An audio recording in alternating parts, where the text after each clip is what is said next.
தேவனுடைய பரிசுத்த நாமத்திற்கு மகிமை உண்டாவதாக.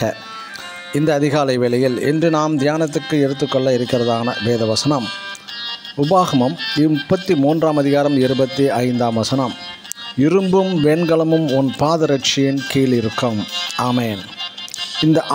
இதை ஆங்கில வேதாகமத்தில் வாசிக்கும்போது thy shoes shall be iron and brass என்று அழகாக குறிப்பிடப்பட்டுள்ளது. அதாவது உன் பாதரட்சிகள் இரும்பும் வெண்கலமுமாய் இருக்கும் என்பதுதான் அர்த்தம். இஸ்ரேலின் 12 கோத்திரங்களில் 9வது கோத்திரமாகிய ஆசேர் கோத்திரத்தை குறித்து மோசேயின் இந்த இறுதி நாட்களில் ஆசீர்வதித்ததான வார்த்தை தான் இது. ஒரு மனிதன் வெண்கல பாதரட்சைகளையும் இரும்பின் பாதரட்சைகளையும் அணிந்து நடக்க முடியுமா? நடக்க முடியாதல்லவா.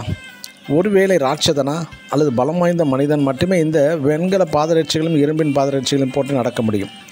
இந்த வெண்கலம் இரும்பை விட பலம் வாய்ந்தது. ஒரு சிலரை நாம் இரும்பு மனிதர் என்று கூட அழைப்பதுண்டு.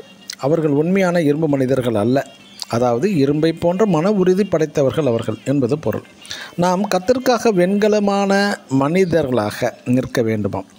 வெண்கல பாதங்கள் என்பது கர்த்தருக்காகவும் ஒரு சத்தியத்திற்காகவும் உறுதியாகவும் ஸ்திரமாகவும் நிற்பதை காட்டுகிறது. அப்போஸ்தலனாகிய பவுல் தன் ஜீவியத்தில் கடைசி இறுதி நாட்களில் சொல்லுவது, இவைகள் எல்லாவற்றினாலும் நான் அசைக்கப்படுவதில்லை, என் பிராணனையும் நான் அருமையாக எண்ணேன் என்று அப்போஸ்தலர் 20 அதிகாரம் 24 வசனத்தில் வாசிக்கலாம். எனக்கு அருமையான தேவனுடைய பிள்ளைகளை, வெண்கலம் போன்ற மன உறுதி படைத்த தேவன் அருளி செய்யும் வாக்குத்தத்தமே அனாதி தேவனே உனக்கு அடைக்கலம். அவர் உனக்கு முன்னின்று சத்துருக்களை துரத்தி அவர்களை அழித்து போடு என்று கட்டளையிடுகிறார்.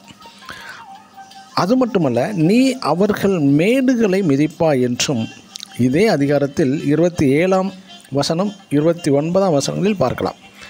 மற்றும் மீகா தீர்க்கதரிசியும் கர்த்தர் உரைக்கிறார் என்று உன் குழம்புகளை வெண்கலமாக்குவேன், நீ அநேகம் சாதிகளை நொறுக்கு போடுவாய் என்று மீகா 4 அதிகாரம் 13 வசனத்தில் வாசிக்கலாம். ஆம், நம் தேவனும் உங்கள் மூலமாய் பெரிய காரியங்களை செய்ய போகிறார்.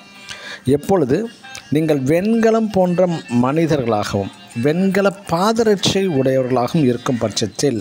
ஆமேன். God bless you.